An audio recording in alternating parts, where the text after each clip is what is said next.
በመሰረቱ አንድ ሰው ከትንሽ ነገር ተነስቶ ወደ ትልቅ ቦታ መድረስ እንዴት ይችላል የሚለውን የመጣንበት ዓላማ ከዚህ ጋር የተገናኘ ነው። አቶ ባሳ ሂዶቶ ወላይታና አካባቢ ላይ ከፍተኛ የሆነ አስተዋጽኦ ያበረከቱ ያሉ አባት ናቸው በአካባቢያችን ላይ። እስቲ እኚህ አባት ደግሞ ከየት ነው የተነሱት? መነሻቸው ከየት ነው? እንዴት ተነሱ? አሁን ላይ የት ነው የደረሱት? የህይወት ተሞክሯቸው ደግሞ ምንድነው የሚመስለው የሚለው ከሳቸው ጋር እየተጫወትን ያወራን ያወጋን ዛሬ ሁላችንን ከሳቸው ጋር በቤታቸው ልናደርግ ነው የወደድነው። እንደምን ነው? ሰላም ነው? ደህና ነው? እግዚአብሔር ይመስገን በጣም ደህና ነኝ። ሰላም ነህ? እግዚአብሔር ይመስገን። ዛሬ እድለኛ ሆነን ደግሞ ወደ ቤቱ የመጣ ነው። ከሱ ጋር ሰፊ የሆኑ ልምዶችን እርሱ ጋር ያሉትን ለተመልካቾችም ለማካፈል እኛም ደግሞ ልንማር ወደን የመጣ ነውና እንዴት ነው እስቲ ባሳ ሂዶቶ ማን ናቸው የሚለው ነገር ትንሽ ነገር እስቲ አውርተን ደግሞ ስራዎችን እንዳስሳለን። ህይወት ላይ ደግሞ ያሉ ጉዳዮችንም እነካቸዋለን። እሺ አመሰግናለሁ። እኔ ባሳ ሂዶቶ እባላለሁ። በአሁኑ ሰዓት ያለሁት በወላይታ ሶዶ ከተማ መሀል ክፍለ ከተማ ዋዱ ቀበሌ ነኝ። መኖሪያዬ አድራሻ እና ተወልጄ ያደግኩበት በዳሞት ወይዴ ወረዳ በግራራ ቀበሌ ነው ተወልጄ ያደግኩት። ያው በአሁኑ ሰዓት እዚህ ሶዶ ከተማ ሆኜ በንግድ ስራ ዘርፍ ተሰማርቼ ንግድ ስራ እየሰራሁ እገኛለሁ። በጣም ጥሩ ነው። አቶ ባሳ በንግድ ስራ ላይ ቆይተዋል፣ አሁንም ደግሞ በዛ ዘልቀዋል። ነገር ግን መነሻ አለ አይደለም? ለንግድ ስራ እንዲሁ ከየት ተነሱ? ምን ሲሰሩ ነበረ? የሰማቸው ነገሮች አሉ። ቅመማ ቅመም ጨው እየነገዱ ከዛ ተነስተው እያደጉ አሁን ላይ ወደዚህ ደረጃ ደርሰዋል የሚለውን ሰምቻለሁና እሱስ ምን አይነት እውነት ነው? ከየት ተነሱ እስቲ የሚለውን እናንሳ። እኔ በእርግጥ ገና የተወለድኩት በገጠር በመሆኔ አባቴ እናቴ ገበሬዎች በመሆናቸው ከገበሬ ቤተሰብ የተወለድኩ ልጅ በመሆኔ ከገበሬ አባቴ ጋር ሆኜ ትምህርት እየተማርኩም በጎኔ ስራ በአነስተኛ ጥቃቅን ስራዎች ላይ ንግድ ላይ ተሰማርቼ ከትንሽ ማለት በልጅነቴ ነዳጅ ቤንዚን ነፍጣ የሚባለው ነፍጣ በትንሹ ታኒካ ከሶዶ ተመላለሼ እስከ ግራራ ድረስ እየወሰድኩ ነፍጣ እየነገድኩ ከነፍጣ በዘለለ ትንሽ ባጌስ ሳገኝ ወደ ቅመማ ቅመም እና ጨው ንግድ ላይ ተሰማርቼም አያ አምጥቼ በአያ እየጫንኩ ከቦዲቲም ከሶዶም ጨው እያመላለስኩ አብሽ እያመላለስኩ ሌሎች አዝሙት እንትኖችን ቅመማ ቅመሞችን እየነገድኩ ብዙ ወደ 1-4-5 ዓመት ትምህርት እየተማርኩም 3ኛ ክፍል ተማሪ ሆኜ እያለሁ በዛ ንግድ ተሰማርቻለሁ። ከዛ በዘለለ ትንሽ ሲቆይ ወደ ቅቤና አይብ አዋሳ ድረስ እየጫንኩ በአንድ ታንካ በአንድ ሳንዱቅ የሚባለው ከጣውላ የተሰራ ሳጥን ነገር አለ። በሱ አዋሳ እየጫንኩ እሱንም እየሸጥኩ ሽጬ ደግሞ ሳልቫጅ ጨርቃ ጨርቅ ከዛ ከአዋሳ ይዤ አምጥቼ አካባቢ ላይ እየሸጥኩ ብዙ ጊዜ ሰርቼበታለሁ፣ ነግጄበታለሁ። በዛ ስሰራም እሱም ደግሞ እንትን ስለኝ ሲቀር ጊዜ ወደ ሲንጀር መኪና ገዝቼ ልብስ መስፋት ገበያ ላይ ጀመርኩ። ከገበያ ልብስ እየሰፋው ከልብስ ሲፌት እያደኩ እየኖርኩ እሱንም ቆኞሽ እየሰራው በገበሬ ማህበር ህብረት ስራ ማህበር አለ። ህብረት ሱቅ ሰራተኛ ሆኜ በ25 ብር ደሞዝ በወር እየተከፈለኝ በ1971 እና 72 73 እሱን እየሰራው ገበሬ ማህበር አግሎ ህብረት ስራ ማህበር ሂሳብ ሰራተኛ ህብረት ሱቅ ሰራተኛ ሆኜ ብዙ ጊዜ ሰርቼበታለሁ። ከዛ ከህብረት ሱቅ ሰራተኛነት ወርጄ እናም የወረዳ ገበሬ ማህበር ገንዘብ ያዥ ሆኜ መኪና ተቆጣጣሪ ሆኜ ኡፋይቴ ዳሞት ወይደ የሚለው መኪና ነበረን። በዛቱ 2 ቼንቶ በወላይታ በየትም ዞን በሌለ በወረዳዎች በሌለበት ጊዜ በነዛ መኪኖች ላይ ገንዘብ ተቀባይ ሰብሳቢ ሆኜ 3 ዓመት ያህል ሰርቼበታለሁ። ከዛ እየሰራው እያለሁም የገበሬ ማህበር ስራ ትንሽ እንትን እያለኝ በጣም ደስ ብሎኝ እንደገና ስርዓተ ማህበሩ ደርግ ሲፈርስ መኪናውን በኮንትራት እንደገና ባህሩን ያውቀው ማን ነው ሲል አቶ ባሳ ነው ሲሉ አቶ ባሳ መኪናውን በኮንትራት ወስዶ ያሰራ ብሎ በሳቱ የነበረው የኢህአዴግ መረጋጋት ኮሚቴ ላይ ለኔ መኪና አስረክቦኝ መኪናውንም አስጠግኜ እኔ በታማኝነት እየሰራው የወረዳውንም ገንዘብ እየከፈልኩ ወረዳ ጋር ብዙ ጊዜ በዛ ልክ እየሰራው ቆይቻለሁ። ንግዱን መሰረት ያደረኩት ከዛ ጊዜ ጀምሬ እየሰራው ነበርኩ። ከዛ እንግዲህ ወደ ሌሎች ስራዎች ትንሽ ሻል ብዬ ስርዓተ ማህበሩም ሲለወጥ ወደ ሌላ ወደ ቡናም ወደ ሌሎችም ትራንስፖርትም ወፍጮም ላይ ገባው። ወፍጮ ተከልኩ። ወገጠር ላይ ደንዶ የሚባል አገር ድቡና ፓንጎ ላይ ደንዶ ኮይሻምቦ ቀበሌ ላይ ቅርታ ወፍጮ 2 ቋት ወፍጮ ከጓደኞቼ ጋር ተክዬ ከነሱ ጋር እየሰራው ቆይቻለሁ። ከዛ በአዲስ ከተማም ላይ 2 ወፍጮ ከጓደኞቼ ጋር ተክዬ እየሰራው ቆየው። ከወፍጮ በዘለለ ወደ መኪና የተሻገርኩት ከዛ ወዲህ መኪና አንድ ኮስተር መኪና አለች። መኪናውንም ገዛው። መኪናውን ገዝቼ ወደ ስራ ገባሁትም በ1989 ዓመተ ምህረት አካባቢ ነው። ከዛ 1-2 እያልኩ ወደ ሌሎች ስራ መጥቻለሁ ነው። የተለያዩ የንግድ ዘርፎችን ሞክረዋል፣ ነክተዋል፣ ዳስሰዋል፣ በዚህ ሁሉ ውስጥ አልፈዋልና የመጀመሪያ ቀን ወይም የመጀመሪያ ጊዜ ያስታውሳሉ? ወደ ንግድ የገቡበትን ጊዜ ያስታውሳሉ? መቼ ነው የጀመሩት? ዓመተ ምህረቱን በውል ያስታውሳሉ? አሁን ላይ ደግሞ ስላለው ጉዳይ እስቲ እኔ ከዚህ ቦታ ተነስቼ ነበር አሁን እዚህ ደርሻለሁ የሚሉት ነገር አይጠፋምና እስቲ ከዛ አንፃር ምን ይላሉ? ትንሹ ንግድ የነፍጣ ንግድ ነፍጣ በታኒካ መግዛት ከዚህ ከሶዶ ከማዳያዎች ከችርቻሮ ወስጄ መሸጥ የጀመርኩት በ1963 ዓመተ ምህረት ነው። ዛሬ ማለት ብዙ ነው ማለት ወደ 50 እና 50 ምናምን ዓመት አካባቢ ሊሆነ 50 ዓመት ሊሆነኝ ነው። በዛ ልክ ነው። ከዛ ጊዜ ጀምሬ ነው ንግዱን የጀመርኩት። ያኔ የነበረኝ ምንም እኛ ቢበዛ ምን ያህል ካፒታል ነው የጀመሩት? ነዳጅ ያኔ ብር 50 ነው። ብር 50 ነው 1 ሊትር።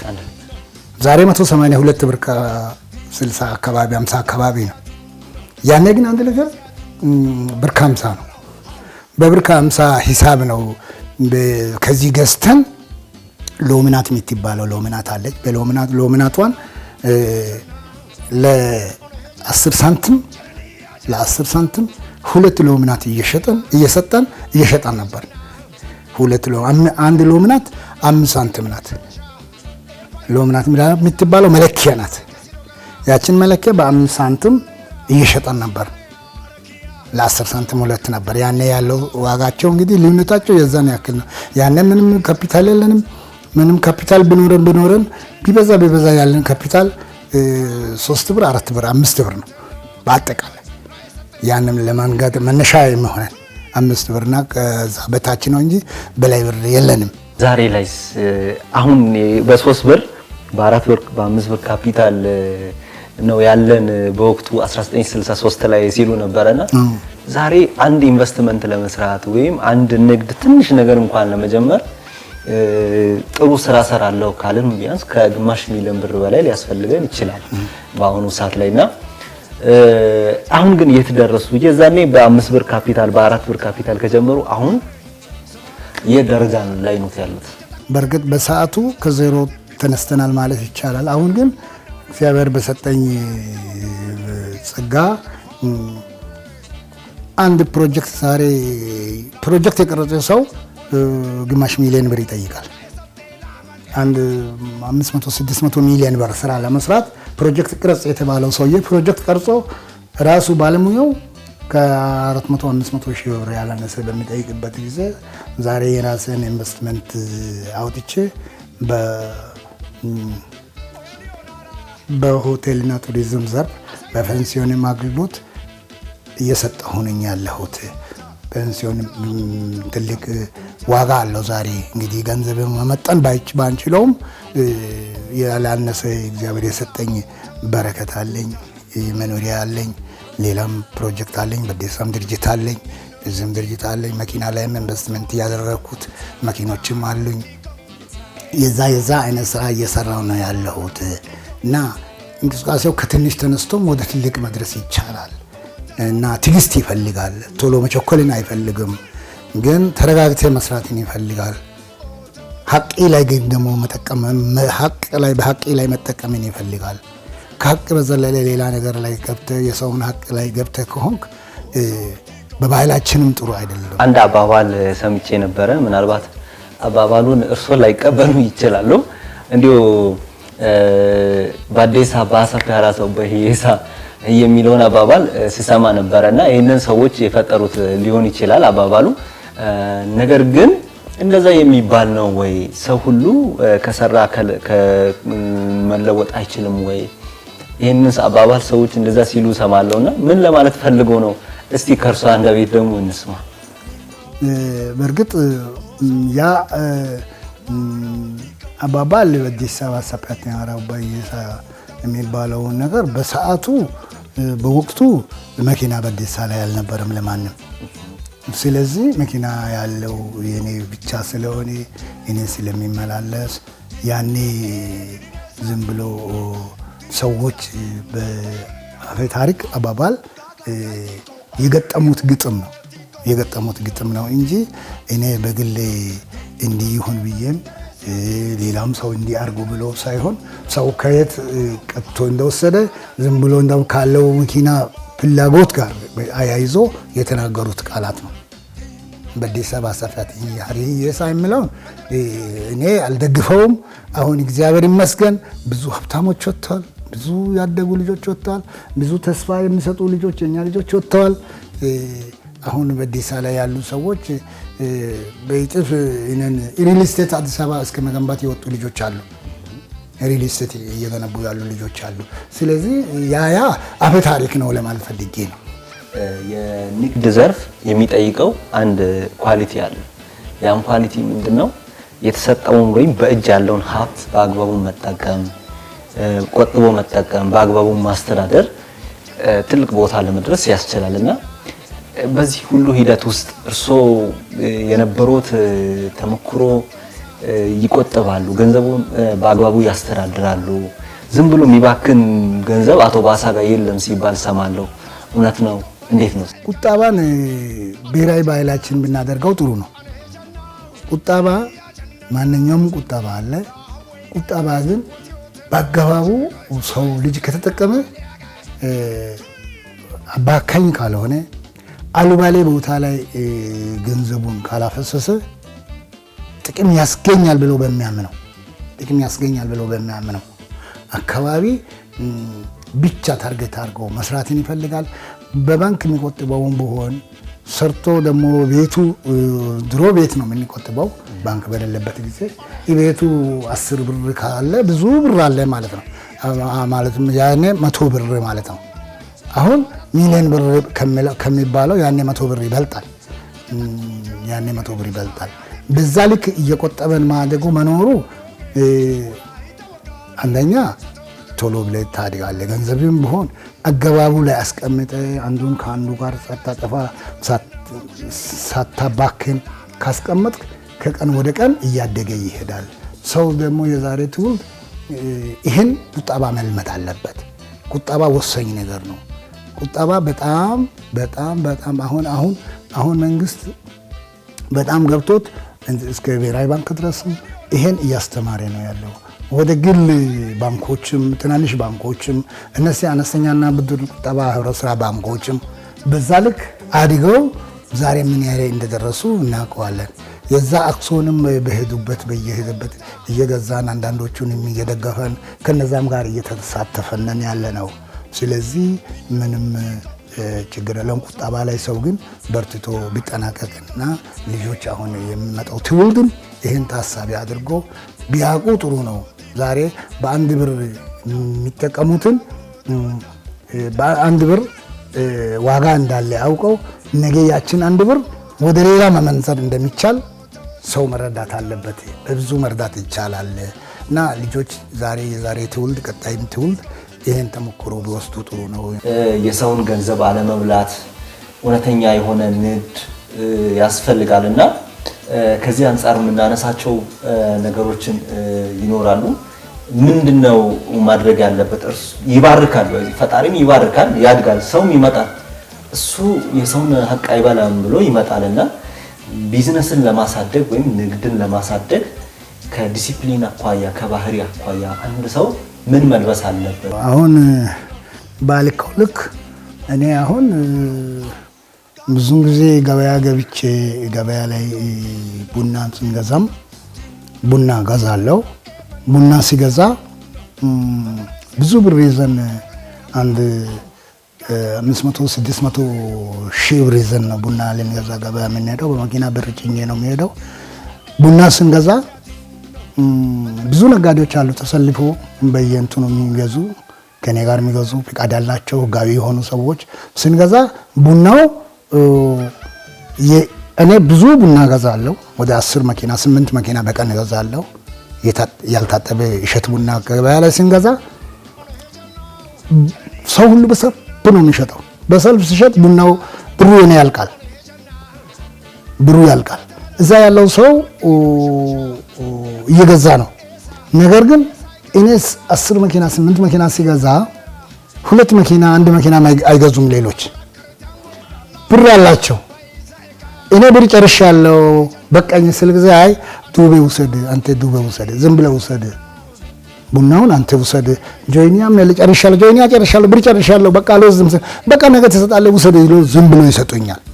ያ ከእምነት አንጻር ነው፣ ከታማኝነት አንጻር ነው። ሁሉም ሰው እኔ 8 መኪና 9 መኪና ሳወጣ 1 መኪና ያልገዛ ሰው ብሩን ተሸክሞ እያለ አምጥቶ ለኔ ይሰጡኛል። ያ ከእምነት ከታማኝነት አንጻር ነው። በሳምንቱ በሚቀጥለው ገበያ እነሱን ብር ተሸክሜ ወስጄ በሊስት በዝርዝር ካርኒ ሰጥቻቸዋለሁ። በካርኒ መሰረት የነሱን ብር ከፍዬ ቡናውን ይቀበላሉ፣ ማለትም ገንዘባቸውን ይቀበላሉ። በዛ ልክ ያምኑኛል። የሰው ሀቅ እንዳይገባ 5 ሳንቲም በሚዛን እንዳይሰርቅ፣ ሚዛን ኪሎ እንዳይሰርቅ። ሚዛን ኪሎ የሰረቀ ዋጋ በእግዚአብሔርም ዋጋ የለውም፣ ይሳደባል። በእግዚአብሔር ቃልም ኪሎ ያለ መስረቅ ትክክለኛ ሚዛን መዝኖ ማስረከብ ያለበት ነው። ሰው ላይ ታማኝ መሆን፣ ግልጽ መሆን፣ የሰውን ሀቅ ደግሞ ያለ ማፈለግ በሰው ምስክርነት ሲሰጥ ገበያ ላይ ቢታይ ጥሩ ነው። ገበያ ጊዜ እስኪ ወቅት ያየ ሰው በሆን ይመሰክርልኛል። አሁን ሰው በሌለበት ማስረጃ ባይኖረኝም እርግጠኛ ነኝ 100% እኔ በዛ ልክ እየሰራው የቆየው ሰው ነኝ። ከግል ባህሪዎት ውስጥ ደግሞ ውሸትን እንደሚጸየፉ ቅድም እያነሳን ነበረ። እንደውም ከዚህ አንፃር የሰማሁት ምንድነው በቃ የሚዋሽን ሰው ህብረት አያርጉም፣ ሰላምም አይሉም ምናምን የሚባሉ ጉዳዮችን ሰምቻለሁና ከምን አንፃር ነው? እኔ አሁን የሚሆነው ይሆናል የሚለውን አውቀዋለሁ። በኔ እንትና የሚሆነውን ይሆናል ማይሆነውን አይሆንም እላለሁ። አልዋሽም። እከሌ እንዲህ አርግልኝ፣ ቀጠሮ ያዝልኝ፣ እንዲሆንልኝ ካለ ማይሆነውን ከሆነ አያደርሰኝም፣ አላደርገውም፣ አልፈጽምም እላለሁ እንጂ ማልፈጽመውንም እፈጽማለሁ ብዬ ቃል አልገባም። ይሄ ውሸት ማለት ነው። ውሸት በእግዚአብሔርም ኃጢአት ነው፣ በሰውም ላንተም አእምሮ አያረካህም። በውሸት ተናግረህ አንተ ያሳምነህ ከላክ አእምሮ አያረካህም፣ ነፃ አይደለህም። ውሸት መናገር ኃጢአት ነው። በጌታም እንደ ሃይማኖታችንም አይፈቅድም፣ ሃይማኖትም አይፈቅድም። አንደኛ፣ ሁለተኛ ውሸት መናገር ያስጸይፋል። ራሱ ጎጂ ባህልም አንዱ የጎጂ ባህል ይሄ ነው። ውሸት ማለት የሆነ አሁን ፌክ አካውንት እንደሚሉት የሚታይ ነገር ነው። መረጃ የሌለ ጭርጥ የሌለ ቀጥታ ፊት ለፊት መናገር ስትችል በቀጥታ በተዘዋዋሪ መናገር እንደማለት ነው። ስለዚህ ውሸት በዛ አይነት አላስፈላጊ ነው። ለዛሬ ትውልድም ውሸት አያስፈልግም።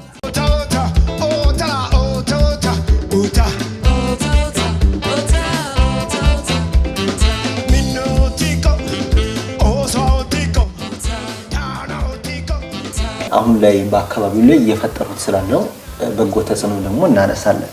ይሄንን ስል ወላይታ ብዙ ምርቶች ይታወቃል።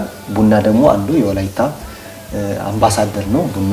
ይህንን ቡና ለዓለም ገበያ በማቅረብ ሂደት ውስጥ እርሱም አሻራ እያሳረፉ እንደሆነ ይሰማልና ምንድነው ያሳረፉ ያሉት አሻራ ቡናን ከማቅረብ አኳያ ይሄንን ዋና ተግባር አድርጎ ደግሞ እንዴት እየሰሩ ነው የሚለው እስቲ እናንሳ።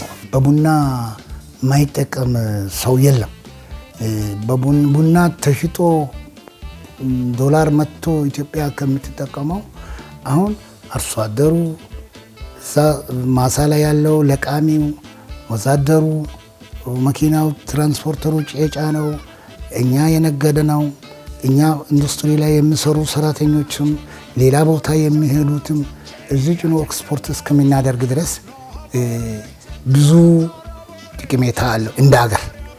በዚህ ልክ ቡና እኛ በየስብሰባው በየመድረኩ በየወቅቱ ወላይታ ቡና ብራንዱ ታውቆ በዓለም ገበያ እንዲታወቅ እንዲሆን እየተባለ በየወቅቱ እየጮኸን ከፌደራል መንግስትም ባለበት ክልሎችም ባሉበት ዞኖችም ባሉበት በየመድረኩ ሁሉ ስንጨቃጭቅ እግዚአብሔር ይመስገን ወላይታ ቡና አሁን የራሱን ብራንድ አግኝቶ በራሱ ብራንድ ውጪ እስከ መላክ ድረስ ደርሰዋል። ይሄ ለኛም ለወላይታም ለሀገራችንም ትልቅ ጥቅሜታ አለው።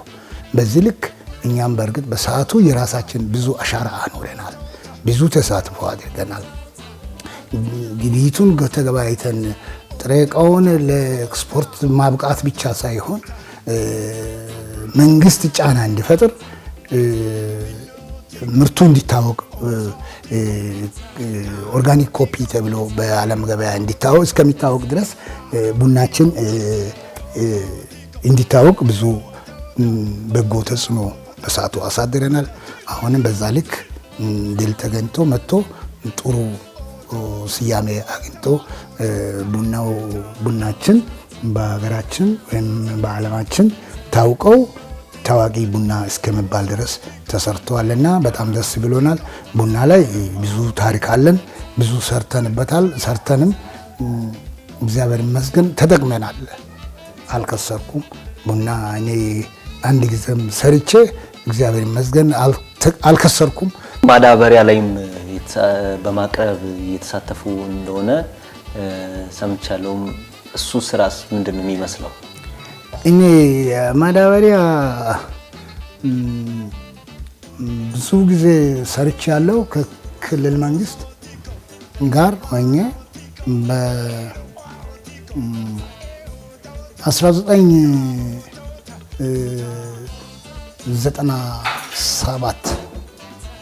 በ1997 ጀምሬ ማዳበሪያ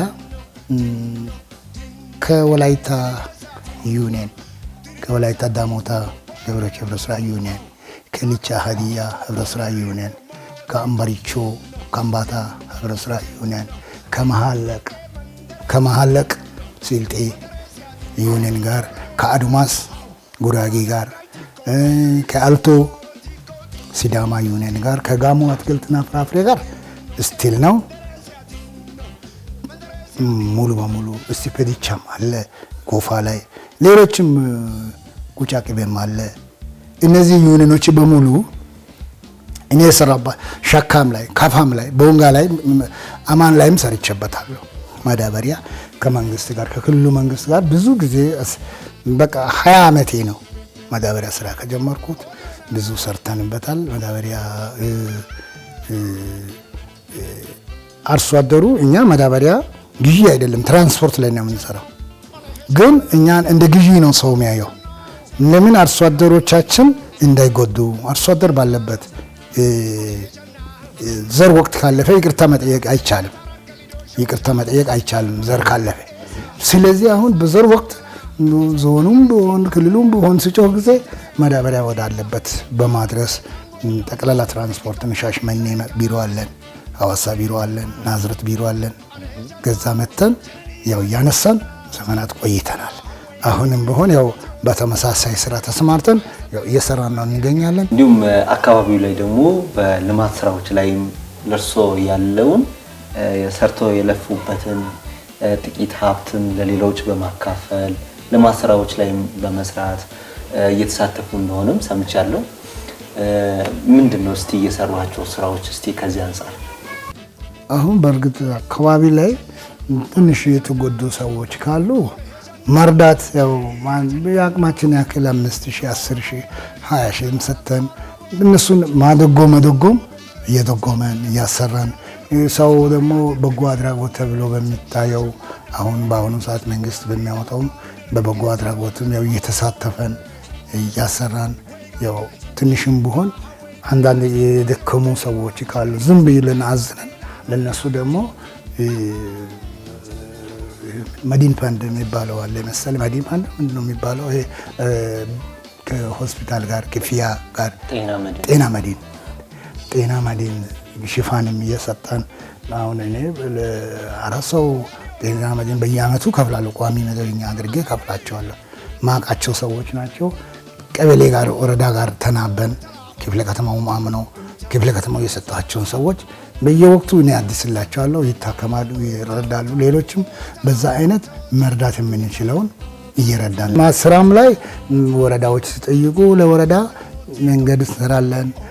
ገልባጭ አንድ 5 በጆ 10 በጆ ላክ ሲሉ ሪዳሽ እየላከን ሌላውም እየላከን እየሰጠን ወላድ ካለ መኪና እኔ በኪና ቤት ናት ያለችው ሰፈር ላይ ወላድ ካለ ደውሉና ጥሩኝ ብዬ እንደማስታወቂያ አውጄ ጥሩኝ። መቼም ሰዓት ሌሊት ወላድ ካለ መቼም ሰዓት እኔም ቢሆን እኔ ስልክ ክፍት ነው። እኔ ስልክ ካለ የልጆቼ እናት አለች የእሷን ስልክ ያዙና ጥሩኝና እኔ አነሳለሁ፣ ወስዳለሁ፣ ሆስፒታል አደርሳለሁ። አምቡላንስ ማይደርስ ከሆነ አልሞላ ስልክ ማላታቁም ትችላላችሁ ደውሉ እያልኩ እየነገርኩ በዛ ልክ አካባቢው ያሉ ሰዎች በእርግጥ እግዚአብሔር ይስጣቸው ይደውላሉ፣ ይጠይቃሉ። በዛ አይነት እየተረዳዳናለን። በንግድ ዘርፍ ላይ ያሉ ሰዎች በተለይ ንግዱን እያሰፉ ከፍ እያሉ ሲሄድ ጊዜ ሊያጥር ይችላል። ጊዜ እጥረት ያጋጥማል። ወይም ንግድን ማስተዳደር እዚህ ያለውን ማቀናጀት ማስተዳደር ውሎን መጠየቅ ያለበትን በቃ ሩጫ ነው የንግድ ዘርፍና በዚህ ሁሉ ውስጥ ግን ለማህበራዊ ህይወት ሟች ናቸው ሲባል ለቅሶ ላይ የተለያዩ ማህበራዊ ጉዳዮች ላይ አይቀሩም፣ ደርሰው ይጠይቃሉ የሚሉ ጉዳዮችንም እርሶ ጋር እንዳሉ ሰምቻለሁ። እንዴት ነው ተሳትፎ ላይ? በማህበራዊ ኑሮ ላይ እግዚአብሔር ጤና በሰጠኝ ሰዓት እኔ ከስራዬ ይበልጥ የሚመቸኝ ማህበራዊ ኑሮ ከመደበኛ ስራ ይበልጥ ማህበራዊ ኑሮ ላይ ትኩረት ሰጣበታለሁ። አሁን በቀን ለቅሶ አለ ወደታል ባለበት ቦታ ሳልደርስ ከዋልኩ ያመኛል፣ ይቆጨኛል። ሰርግ ሰው ተናግሮ ከሆነ ያ የተናገረበት ቦታ ሳልደርስ ረስቼ ቢተው እንኳንስ ያመኛል። ለምን አእምሮ እርካታ አገኛለሁ እዛ ሄጄ ሰውን በማግኘት እና ማህበራዊ ኑሮ ላይ እግዚአብሔር ይመስገን ብዙውን ጊዜ እድር ውስጥ ያለው ካለው በዘለለ ሰው ዘርፉ በዛ። አሁን በሁሉም ቦታ ከሁሉም ሰው ጋር ተዋውቄያለሁ። ችግሩ እሱ ነው። መታወቅ ራሱን የቻለ ዋጋ ያስከፍላል። አሁን ከአካባቢ እድር ውጭ በዘለለ ከቤተ ክርስቲያን እድሩ በዘለለ ከሌላውም ጋር ያለው አሁን በትራንስፖርት ዓለም ላይ ሁሉም ቦታ ዞር ሁሉም ሹፌር ያለው ሁሉም ሰው ከኔ ጋር አዲስ ነው። አሁን ሻሽመኔ ላይ ያለው አዳማ ላይ ያሉ ኤጀንቶች አሉ፣ ደላላዎች አዋሳ ላይ ያሉ አሉ፣ አዲስ አበባ ላይ ያሉ አሉ። ከኛ ጋር ልክ እንደ ቤተሰብ ነው የምንኖረው። አሁን እሱ ጋር ካልደረስኩ ቤት ከቀረው ነገ እሱን ፊቱን ማየት አልችልም፣ ማዘዝም አልችልም። የኔ መኪኖች በሙሉ እኔ ማህበሩ ስራ አስኪያጅ ነኝ። የኔ መኪኖች በሙሉ እዛ የሄዱበት ቦታ ላይ ያሰማራሉ፣ ስምረት ይሰጣሉ፣ ኦርደር ያደርጋሉ። እኔን ወክሎ አደጋ ቢፈጠርም ሄዶ ዋሶኑ ያስፈታሉ። እነዛ ሰዎች ጋር ካልደረስኩኝ አሁን ዘርፉ በዛ ያልኩት ዩኒዮኖች ጋር ያልኩት ህብረት ስራ ማህበራት ጋር በሙሉ ስለሚገባ እዚህ ወላይታ ላይ ደግሞ ድሮ በደሳ ባለውበት ጊዜ ትንሽ አድማሱ በጣም እንትን ነበር። አሁን ወደዚህ ሲወጣ በጣም ሰፋብኝ። አሁን ሶዶ ሲገባ የድሮ 7ቱ ወረዳ ማለት ዛሬ 23 ማውቅርም በአሰን ያቆኛል፣ በስራ ባህሪ ይገናኛል።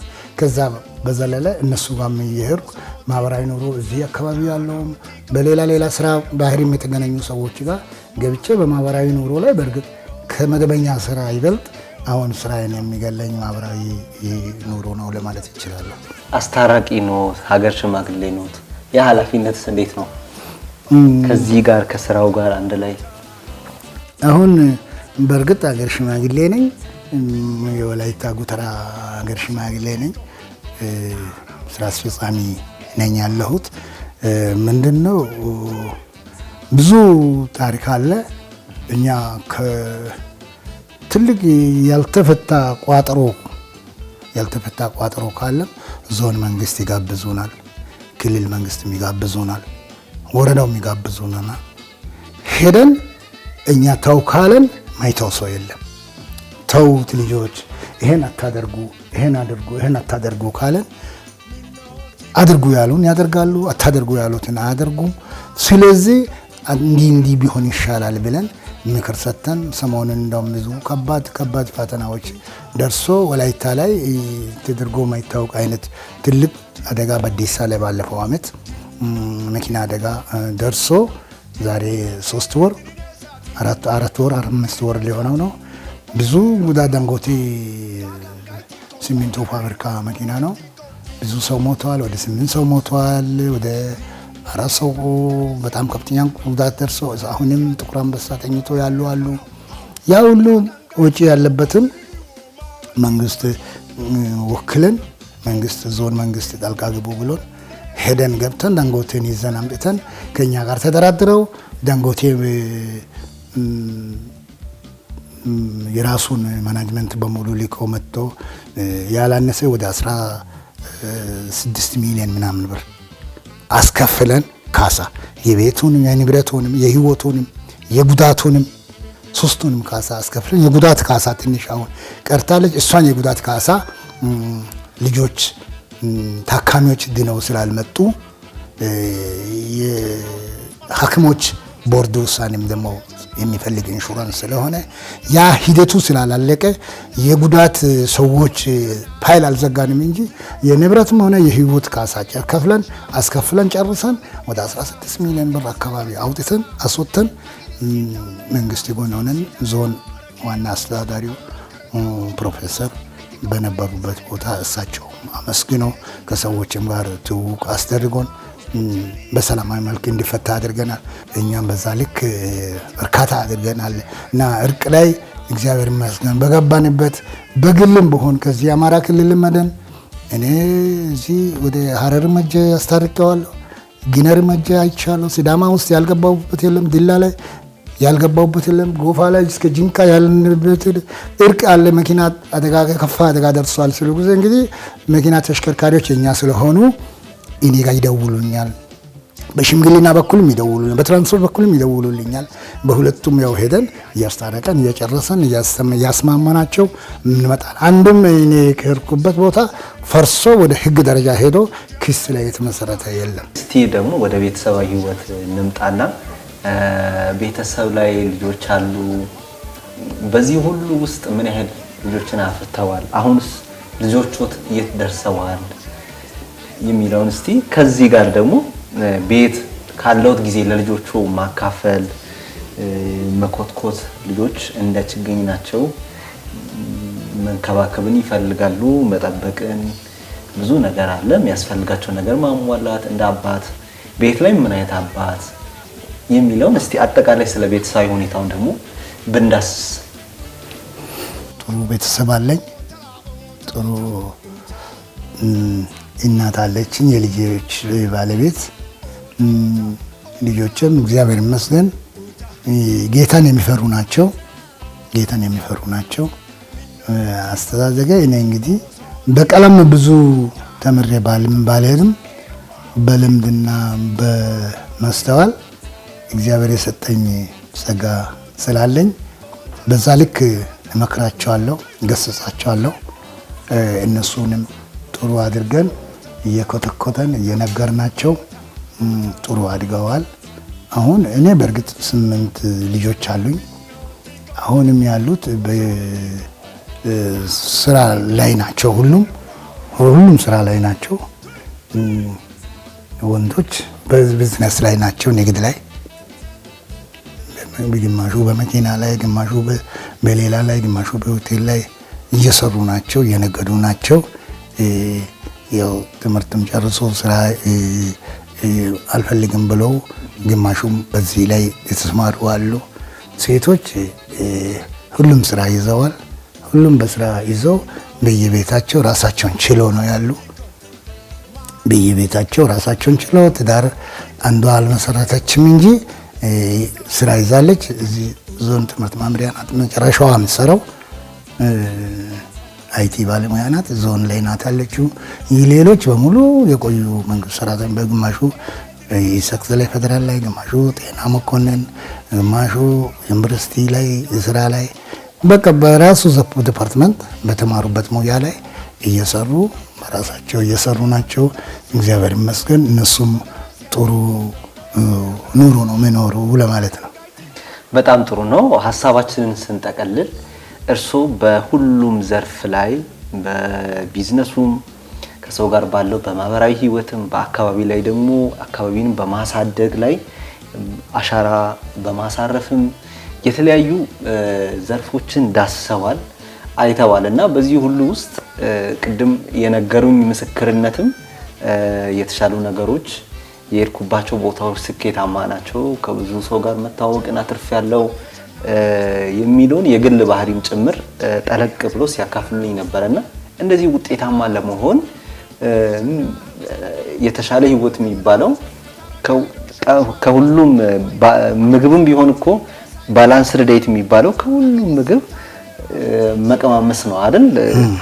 እና ከህይወት ላይም ከሁሉም አይነት የህይወት ክፍል መነካካት ተምረዋል፣ ይህንን ኖረዋልና ለሰው ምንድነው የሚመክሩት? አንድ ሰው ውጤታማ ህይወት ለመኖር ምን ማድረግ አለበት? ከርሶ ህይወት እስቲ ተነስተን በዚህ መስጋስቲ ምን መልእክት አለዎት? ለሰው ማስተላለፈው የኔ ህይወት ተሞክሮ የህይወቴ ተሞክሮ እኔ እግዚአብሔር ይመስገን አንደኛ ታማኝና ግልጽ መሆንን ይፈልጋል። ሁለተኛ ምንም ቢሆን ስራ ላይ ሰው አትስራ ብልም ስራ ላይ ጨካኝ መሆን አለበት። በእኛ አባባል አለ፣ አንድ በእኛ በወላይታ አባባል አለ፣ አሲ አጋጊዶ ባካ አጋሽ አሲ አጋጊዶ ባን ካታ ቆሉን ከርተ ቢተጨደዳ አታ የገዳ ኦቲሮ አጎፓ አገስ። ሰው ጠንካራ መሆን አለበት። በሚሰራው በማንኛውም ስራ ዘርፍ ታማኝ መሆን አለበት። ደግሞ አንድ ሀብታ ሰው ሆናለሁ ከብራለሁ ብሎ በጨበጣ መሄድ አለበት። በጨበጣ ሄዶ አንድ ሀብታ ሰው ሆናለሁ ዛሬ ቢሊዮነር ሆናለሁ ካለ አይቻልም። ቀስ በቀስ ደረጃ በደረጃ ማደግ አለ። ደረጃ በደረጃ ያደገ ሰው ጥሩ ነገር ላይ ይደርሳል። በቆረጣ በጨበጣ ሄዶ ሰው ሆናለሁ ያለ ሰው ቶሎ ይሞታል፣ አያገኝም፣ አይበላም። እኛ አሁን ምን ዛሬ 20 ማለትም 40 ምናምን ዓመቴ ነው ቢዝነስ ላይ ገባሁት። ቀስ በቀስ ነው መሄድ አለበት። አንድ ሀብታ ዘሎ ካገኘ ያ ገንዘብ በምን አይነት አገባብ መጣ፣ እንዴት መጣ፣ በአቋራጭ ያገኘበት ከዚህ ይኖራል ወይ ማለት ነው። አሁን እኛ ዘመናት ሰርተንበታል፣ ኖረናል። 40 ዓመት ማለት የኔ ታላቅ ልጅ እድሜ ነው ማለት ይቻላል። የሱን ዓመት ንግድ ላይ ቆይቻለሁ ማለት ይቻላል። ግን ምንድነው አንድ ሀብታ ዛሬ የተወሰኑ ሰዎች አሁን ወጥተው አሁን ሚሊዮነር ሆኖ አሁን ሲባል ነው የምንሰማው። በምን አንግል ነው እንዴት ያገኛሉ? ራሳቸው እንግዲህ ይወቁ። ግን ቀስ በቀስ ደረጃ በደረጃ እየቆጠቡ ቢሄዱና ቢያገኙ ቢሰሩ ጥሩ ስራ ያገኛሉ፣ ጥሩ ኑሮም ይኖራሉ፣ በረከትም ጸጋም ይኖረዋል የሚል እምነት አለኝ። ሀቂ ብቻ ከሆነ ላቢ ብቻ ከሆነ ጥረግረ በላቢ ብላ ጌታም ያለው ቃሉ ስለሆነ በዛ ልክ ሰርቶ ያገኘ ከሆነ ይከበራል። ለልጅ ልጁም ለሰባተኛ ትውልድም ይበቃዋል። የዛ አይነት ስራ ቢሰራ እና ጠንክሮ ቢሰሩ ስራ ባይንቁ ስራ ከትንሽ ጀምሮ ባይንቁና ቢሰሩ ይሻላል የሚለውን ምክር ልሰጣቸው ፈልጋለሁ። እጅግ አድርጌ አመሰግናለሁ። ዛሬ በእርሶ ቤት ተገኝተን ከእርሶ ብዙ የህይወት ተሞክሮ ወስደናል። ተመልካቾች ዛሬ በወላይታ ሶዶ ከተማ ላይ በአቶ ባሳ ሂዶቶ ቤት የነበረን ቆይታ ይህንን ይመስላል። በቆይታችን አሁን መጨረሻ ላይ ካለው ከመልእክት እንደውም በመነሳት ብዙ ሀሳቦችን አንሸራሽረናል። በተለይ ወጣቶች ደግሞ አሁን ያለው ትውልድ ስራ ላይ መታተር መጠንከር እንዳለበት፣ ሰው ደግሞ ከትንሽ ነገር ተነስቶ ትልቅ ቦታ መድረስ እንደሚቻል እሳቸው በህይወታቸው ውስጥ ያለውን የህይወት ተሞክሮ አካፍለውናል። ይህንን ተምረናል ማለት ነው። ቀጣይ ሳምንት ደግሞ ከሌሎች እንግዶች ጋር እንገናኛለን። አሁን የነበረን ቆይታ በዚህ ተጠናቋል። ከኛ ጋር ስለሆናችሁ እጅግ አድርገን እናመሰግናለን። መልካም ቆዩ፣ ቸር ቆዩ፣ ቸር ሰንብቱ።